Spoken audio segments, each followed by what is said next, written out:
Hello साथियों, मैं पंकज वैष्णव आप सभी का स्वागत करता हूं। आज के सेशन में हम समझ रहे हैं अपने 12th क्लास के पर्यावरण विज्ञान सब्जेक्ट का चैप्टर नंबर 28, जिसका नाम है भूजल के स्रोत। इस चैप्टर का एक भाग हम ऑलरेडी समझ चुके हैं। आज की क्लास में इसका दूसरा और अंतिम भाग हम समझने वाले हैं।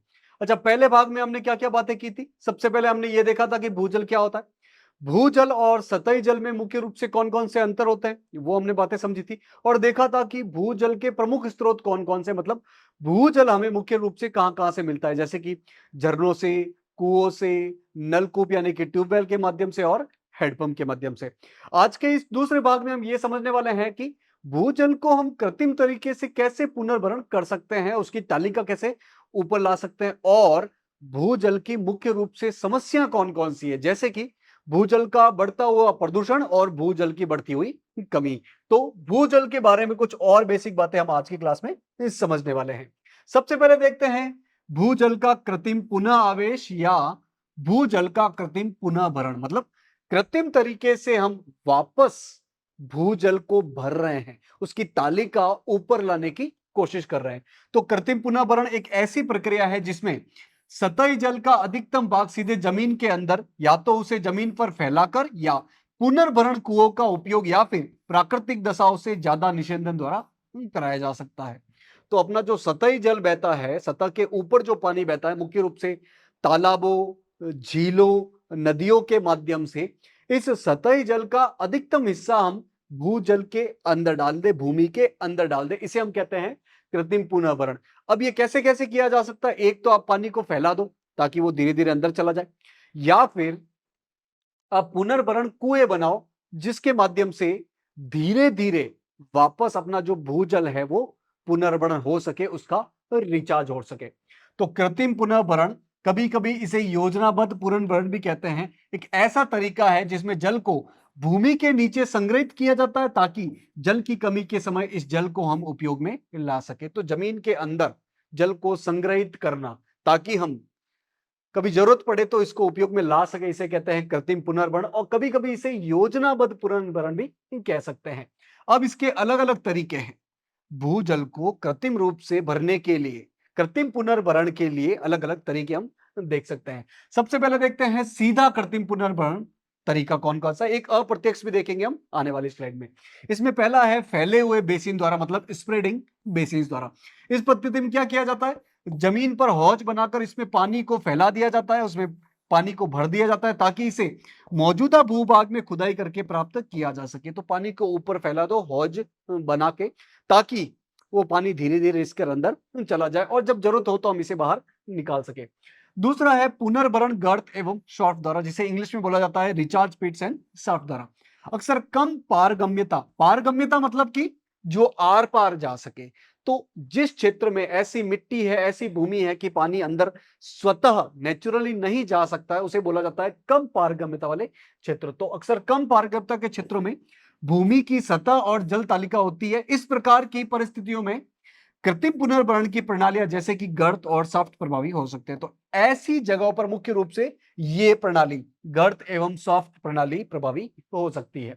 नेक्स्ट है खाइया या ट्रेंचेस। खाइया क्या होती है? खाई को हम एक लंबी पतली नाली कह सकते हैं जिसकी तलहटी इसकी चौड़ाई से कम होती है। इस तरह से होती है खाइया, जो कि तले में कम चौड़ा होता है, ऊपर से ज्यादा चौड़ा होता है। एक तरीके से हम कह सकते हैं कि बहुत बड़ी नाली। खाई पद्धति को जलवायु एवं भौगोलिक स्थिति के अनुरूप तैयार किया जाता है ताकि खाई को उसके दिए गए स्थान पर बनाया जा सके। तो इसको जलवायु के आधार पर या भौगोलिक स्थिति के आधार पर अलग अलग प्रकार की खाइयां बनाई जा सकती है, और इन खाइयों के माध्यम से क्या कर सकते हैं, अपने भूजल को हम कृत्रिम तरीके से पुनर्भरण कर सकते हैं, उसका रिचार्ज कर सकते हैं। पुनर्भरण कुएं, जिसे हम रिचार्ज वेल कह सकते हैं। पुनर्भरण या इंजेक्शन कुओं का उपयोग सीधे पुनर्भरण वाले जल को जमीन की गहराई से निकालने हेतु किया जाता है।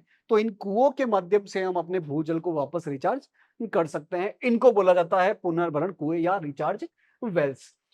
पुनर्भरण कुओं का निर्माण ऐसी जगहों पर ज्यादा प्रभावित होता है जहां पर मिट्टी की सतह ज्यादा मोटी होती है और जहां पर जलभृत यंत्र लगाए जाते हैं। ये कुएं ऐसी जगहों पर भी लाभकारी होते हैं जहां पर जमीन बहुत कम होती है। तो जहां पर जमीन कम होती है या पर मिट्टी की सतह मोटी होती है, उन जगहों पर इस प्रकार के पुनर्भरण कुएं यानी कि रिचार्ज वेल द्वारा हम अपने भूजल को वापस रिचार्ज कर सकते हैं। ये तो थे सीधे तरीके। इसके अलावा कुछ अपरोक्ष विधियां हैं, अप्रत्यक्ष विधियां हैं, जैसे कि स्ट्रीम बेड अंतःछेदन को बढ़ावा देकर, यानी कि प्रेरित अंतःछेदन करके हम कृत्रिम पुनर्भरण कर सकते हैं अपने भूजल का। संयोजी कुओं के माध्यम से भी हम अपने भूजल का कृत्रिम पुनर्भरण कर सकते हैं। तो कृत्रिम पुनर्भरण आज की बहुत ज्यादा आवश्यकता बन गई, क्योंकि भूजल की तालिका है जो धीरे धीरे नीचे जा रही है। तो प्रत्यक्ष तरीके से और अप्रत्यक्ष तरीकों से हम अपने भूजल को वापस रिचार्ज कृत्रिम पुनर्भरण कर सकते हैं।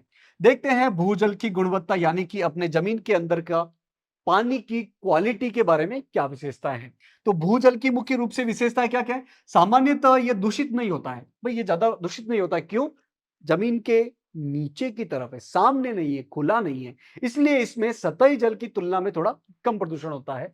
तो इसे सीधे ही बिना किसी उपचार के पीने के लिए काम में लाया जा सकता है।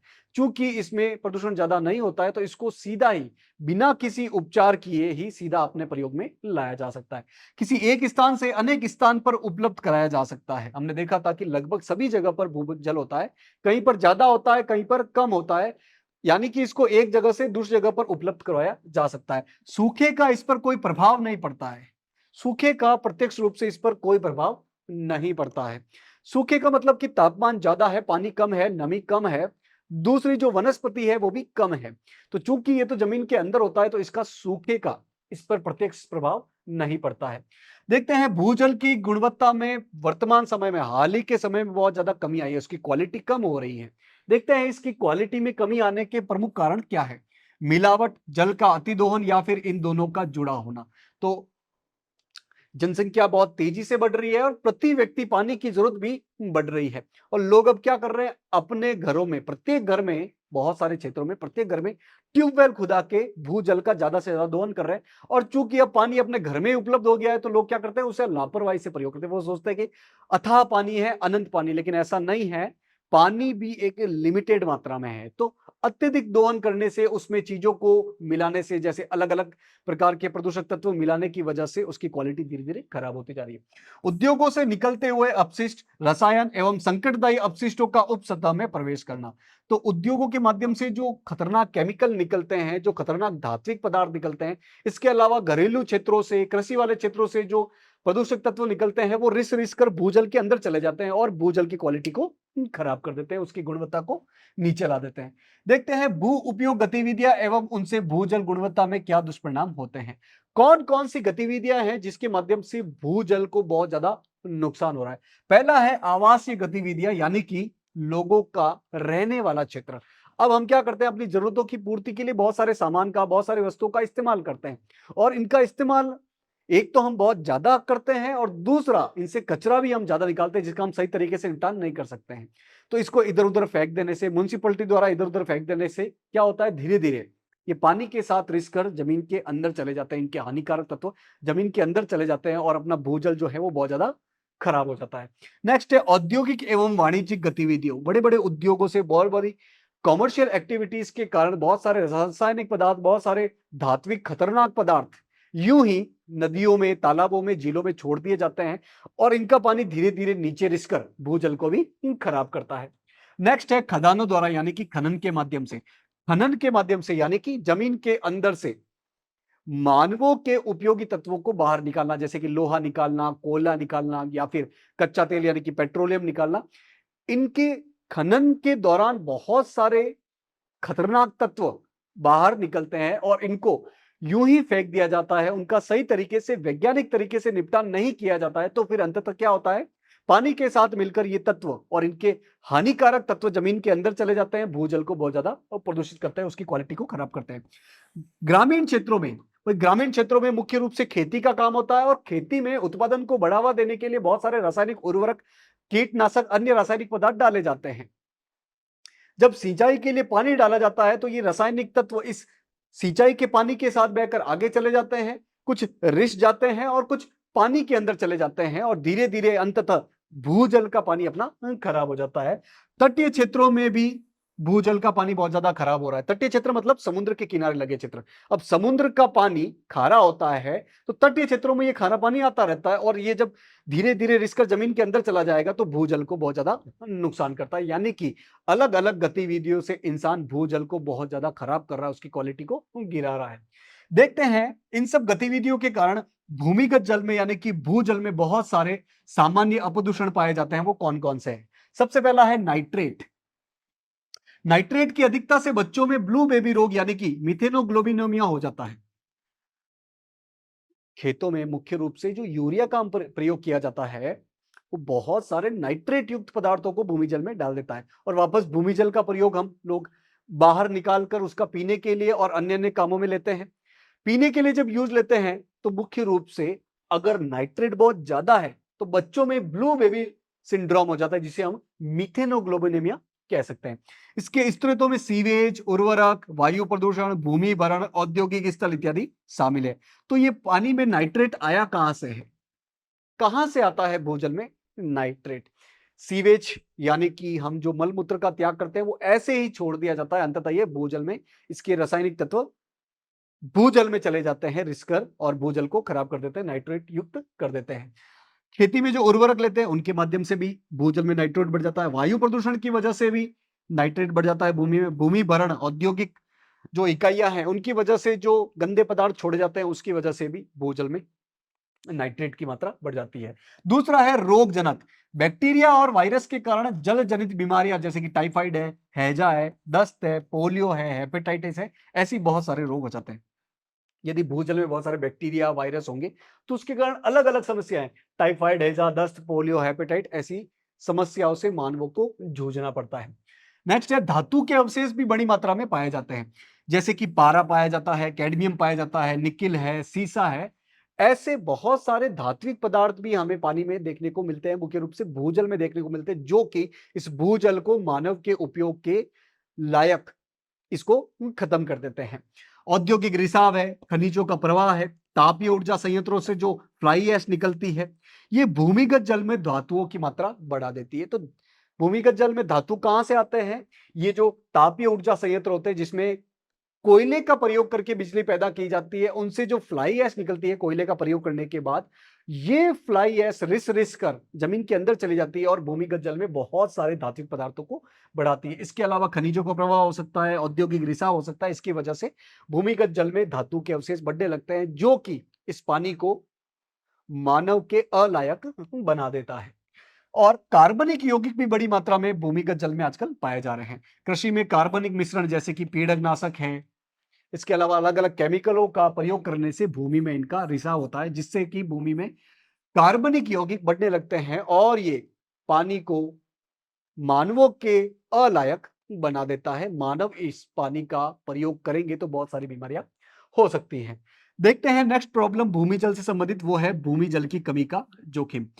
विश्व की लगभग 1/3 जनसंख्या भूजल पर निर्भर है। विश्व की लगभग 1/3 यानी कि 33% जनसंख्या जो है वो सीधे तौर पर भूजल पर निर्भर है। भूजल की समस्या विश्व के अनेक क्षेत्रों में गंभीरता से बढ़ रही है। अब भूजल की समस्या लगातार बढ़ती जा रही है, मतलब भूजल धीरे धीरे कम होता जा रहा है। क्यों? जनसंख्या बहुत तेजी से बढ़ रही है और प्रति व्यक्ति उपभोग भी बढ़ रहा है। साथ ही हम लापरवाही से पानी का प्रयोग कर रहे हैं। शहरीकरण, औद्योगिकरण, इनकी वजह से पानी बहुत ज्यादा प्रदूषित हो रहा है, तो भूजल पर निर्भरता और बढ़ गई है। और भूजल को जितना हम ज्यादा दोहन करते हैं भूजल और कम होता जाता है, उसका रिचार्ज उतनी तेजी से नहीं हो रहा है। इसीलिए विश्व के अनेक क्षेत्रों में भूजल की कमी की समस्या से लोगों को सामना करना पड़ रहा है। भूजल के निकालने की दर जो है वो तीव्र गति से बढ़ने के कारण बहुत से जल वृत्तों में जल तालिका काफी निम्न स्तर पर चली गई है। तो जितना पानी जमीन के अंदर नहीं जाता है उससे ज्यादा और उसकी ज्यादा तेजी से तो उस पानी को हम बाहर निकालते हैं, जिससे कि बहुत क्षेत्रों में जो जल तालिकाएं हैं वो लगातार नीचे जा रही है। भूजल में ये कमी आई है, इसका प्रमुख कारण क्या है?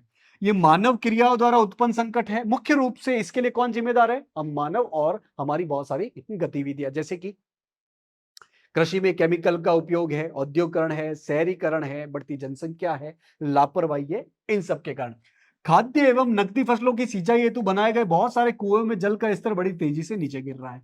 क्योंकि जनसंख्या बहुत तेजी से बढ़ रही है और उनकी जरूरतें भी बढ़ रही है, तो हमें खाने के लिए बहुत ज्यादा चीजें चाहिए पूरी ओवरऑल जनसंख्या को। अब ज्यादा चीजें चाहिए तो खेती भी ज्यादा करनी पड़ेगी, और खेती करने के लिए पानी की जरूरत पड़ती है। और पानी कहां से लाते हैं? लोग कुआं खोदते हैं, ट्यूबवेल खुदवाते हैं, उसके माध्यम से पानी निकालते हैं, जिससे कि कुओं और ट्यूबवेल का पानी बहुत ज्यादा नीचे गिर रहा है। भारत की शीघ्रता से बढ़ती जनसंख्या और उसकी जीवन शैली में आए बदलाव के कारण घरेलू जल की आवश्यकता भी बढ़ रही है। मैंने बताया आपको कि जनसंख्या बहुत तेजी से बढ़ रही है, उनकी आवश्यकता भी बढ़ रही है, और आवश्यकता की पूर्ति के लिए जल का बहुत ज्यादा उपयोग किया जा रहा है, और अंततः इसका भार भूजल पे भी पड़ता है। इसी वजह से भी भूजल में बहुत ज्यादा कमी आ रही है। उद्योगों में पानी की बढ़ती आवश्यकता, उद्योगों में पानी की बहुत ज्यादा आवश्यकता बढ़ रही है। जैसे कि कपड़े बनाने वाले जो फैक्ट्री होती है, उसका जो रंग करने का जो प्रोसेस होता है, उसमें बहुत ज्यादा पानी की आवश्यकता पड़ती है। एक टी शर्ट बनाने के लिए हजारों लीटर पानी की जरूरत पड़ती है।